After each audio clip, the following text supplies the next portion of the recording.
Yes, you can take fish oil and a statin together. There's no harmful interaction between them, and doctors sometimes prescribe them side by side on purpose. But here's the part almost nobody tells you. The fish oil sitting in your cabinet is probably not the same product that worked in the big heart studies, and in some people the wrong kind can modestly increase LDL cholesterol, the very number your statin is working to bring down. As a pharmacist, this is one I get asked about constantly because people assume that if something is good for your heart, more must be better alongside a statin. So here's the single most useful thing to understand. Not all omega-3 is the same clinical tool. Here's where things get confusing. The omega-3 that made headlines wasn't an ordinary supplement. It was a prescription medication called Vascepa.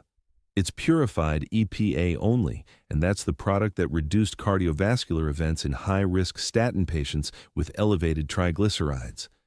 A standard 1,000 milligram softgel off the pharmacy shelf does not have that same proof behind it. So if you started fish oil expecting the heart attack prevention results you read about, that benefit was tied to a specific prescription product at a specific dose, not the bottle most people grab. Now, here's where it gets counterintuitive. You'd think any fish oil could only help. But omega-3 products that contain DHA, and most over-the-counter ones do, have been shown in some studies to modestly increase LDL cholesterol, especially in people who start with very high triglycerides. EPA-only therapy hasn't shown that same pattern.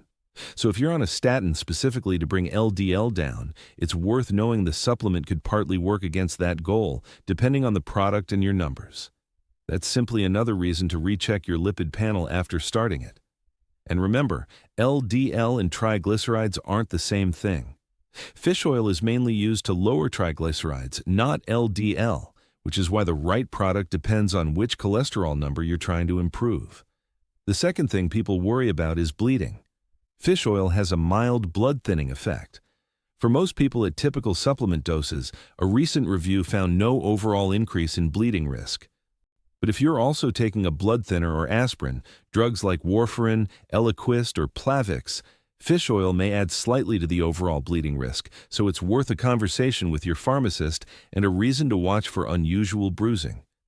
The third one surprises people.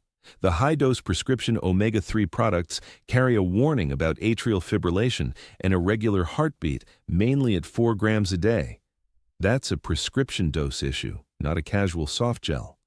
But if you've had heart rhythm problems, don't assume high-dose fish oil is automatically safe just because it's labeled natural. So what should you actually do? First, figure out which product you have. A low-dose over-the-counter softgel for general wellness is a completely different tool than a 4-gram prescription for high triglycerides. Second, you don't need to separate your fish oil and statin doses for timing.